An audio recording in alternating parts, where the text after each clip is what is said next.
കരുനാഗപ്പള്ളിയിൽ വഴിയോര കച്ചവടക്കാരെ ഒഴിപ്പിക്കാനുള്ള നീക്കം തടഞ്ഞു. CITUവിന്റെ നേതൃത്വത്തിലാണ് നീക്കം തടഞ്ഞത്. ബദൽ സൗകര്യം ഒരുക്കാതെ ഒഴിപ്പിക്കാനുള്ള ശ്രമമാണ് നടന്നതെന്ന് CITU ആരോപിച്ചു. കരുനാഗപ്പള്ളിയിലെ വിവിധ കേന്ദ്രങ്ങളിൽ വഴിയോര കച്ചവടം നടത്തുന്ന തൊഴിലാളികളെ മുൻകൂട്ടി നോട്ടീസ് നൽകാതെ നീക്കം ചെയ്യാനുള്ള നഗരസഭാധികൃതരുടെ നടപടിയെയാണ് CITU തടഞ്ഞത്. നഗരത്തിന്റെ വിവിധ ഭാഗങ്ങളിൽ തട്ടുകടകളും മറ്റുമിട്ട് ഉപജീവനം നടത്തുന്ന തൊഴിലാളികൾക്ക് ജീവിതമാർഗത്തിനായി വെൻഡിംഗ് സോണുകൾ കണ്ടെത്തി ബദൽ സൗകര്യം ഒരുക്കാതെ പൂർണ്ണമായും ഒഴിപ്പിക്കാനുള്ള ശ്രമമാണ് നടന്നതെന്ന് CITU ആരോപിച്ചു. മുനിസിപ്പൽ ചെയർമാനും ബന്ധപ്പെട്ട ഉദ്യോഗസ്ഥരും ഈ തെരുവുകളിൽ വെച്ചിരിക്കുന്ന കച്ചവട സ്ഥാപനങ്ങൾ ട്രാഫിക് ബ്ലോക്ക് ഉണ്ടാക്കുന്ന തരത്തിലാണോ എന്നുള്ളത് പരിശോധിക്കും.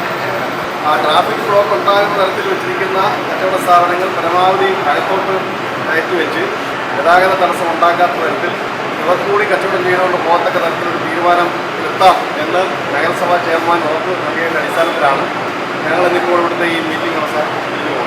ഞങ്ങളെ സംബന്ധിച്ചിടത്തോളം ഇവിടെ ഗതാഗത ദുരിതമുണ്ടാക്കണമെന്നോ ആളുകൾക്ക് ബുദ്ധിമുട്ടുണ്ടാക്കണമെന്നോ എന്നുള്ളൊരു നിലപാടുമില്ല. ഈ പാവപ്പെട്ട ആളുകൾ, ജീവിക്കാൻ നിർവാഹമില്ലാത്ത ആളുകൾ ഒരു തള്ളുവണ്ടിയുമായി വന്ന് റോഡ് പക്കത്തിരുന്ന് കച്ചവടം നടത്തി അവരുടെ ഉപജീവന മാർഗം നടത്തുന്നതിന് വേണ്ടി വന്ന് ഇരിക്കുന്ന ആളുകളാണ്. അപ്പോൾ അവരെയും കൂടെ സംരക്ഷിക്കുകയും എന്നാൽ നാട്ടുകാർക്ക് ബുദ്ധിമുട്ടുണ്ടാകാത്ത തരത്തിൽ ഗതാഗതത്തിന് തടസ്സമില്ലാത്ത തരത്തിൽ ഇവരെയും കൂടെ സംരക്ഷിച്ചുകൊണ്ട് ഉള്ള ഒരു നിലപാട് നഗരസഭയുടെ ഭാഗത്ത് നിന്ന് ഉണ്ടാകണമെന്നാണ് ഞങ്ങൾ ആവശ്യപ്പെട്ടത്. അത്തരത്തിൽ അത് അനുഭാവപൂർവ്വം പരിഗണിക്കാം എന്നാണ് നഗരസഭയുടെ ചെയർമാനും സെക്രട്ടറിയും അതുപോലെ ബന്ധപ്പെട്ട ഉദ്യോഗസ്ഥരും ഞങ്ങളോട് പറഞ്ഞു.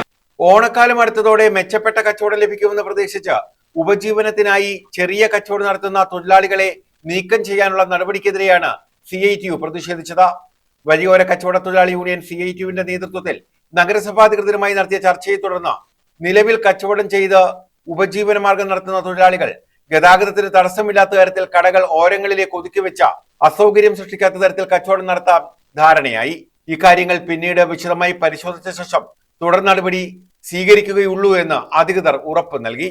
പ്രതിഷേധത്തിന് CITU area secretary BA Brigit, നഗരസഭ LDF parliamentary party leader G Sunil, advocate B Gopan, Ansar എന്നിവർ നേതൃത്വം നൽകി. News bureau, Karunagappally.